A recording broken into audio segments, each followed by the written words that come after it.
So what we have here are more or less the Jarrett albums for the Impulse label, and as well as being signed to ECM, he was also signed to Impulse, and this box set covers 1973 to 74, and this one covers 1975 to 76. The Impulse stuff is all with the American quartet. There's no solo piano or anything like that here, which is some fantastic music, and let's check them out one by one. Okay, this is a 5 CD set. It's got 5 previously unreleased tracks. Flipping it over, it's all on the back here. Some really good stuff on this. I really like it. The booklet. Terrible artwork though, in fairness. I mean, they could have put a picture of them on the cover at least. You know, anything would be better than what they did. It looks like some computer game from the 90s. This came out in 97, and I grabbed it when I saw it. But yeah, you know, I think it's a bit disappointing, the artwork. Impulse. So anyway, not to worry. The first 2 discs are Fort Yawa.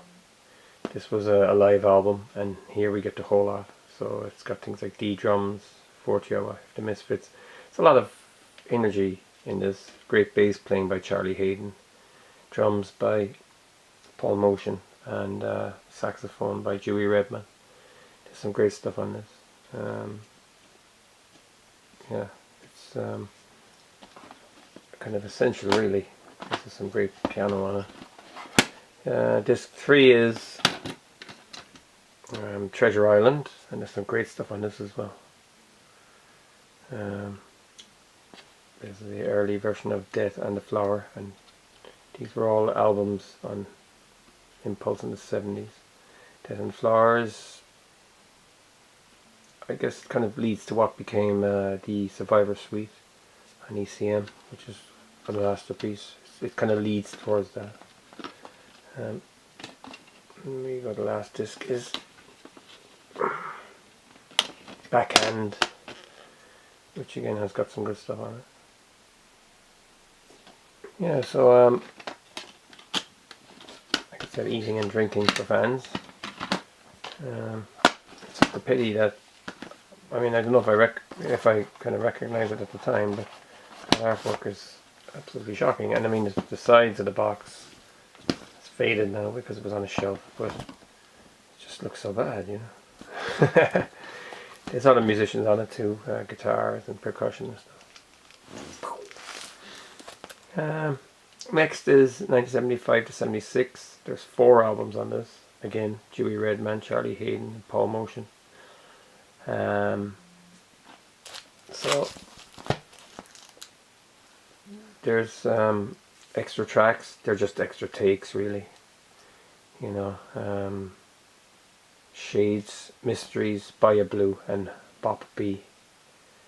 And the price is still on it. I paid $62 for that in June 1997. I was in Australia when I bought this. I think I bought it inside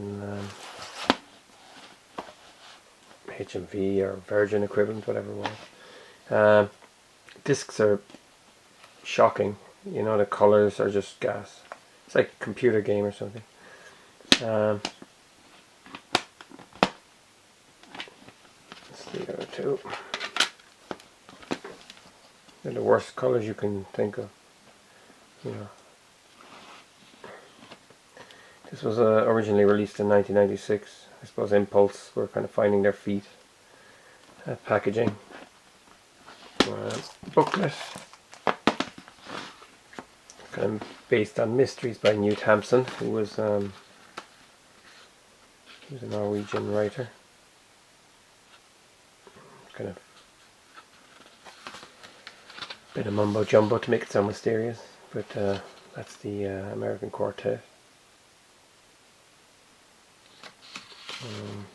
Great quartet, really good.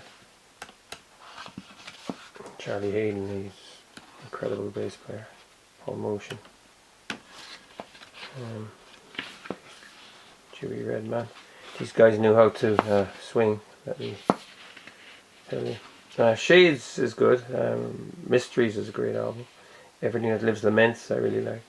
There's a lot of kind of tribal kind of sounding stuff as well, with Jarrett just blowing a Pakistani flute or something, and it's like, you know, bongos and stuff shaking and stuff. It's a bit kind of meaningless. Yeah, but other than that, it's a nice compilation, and it's great to have them all.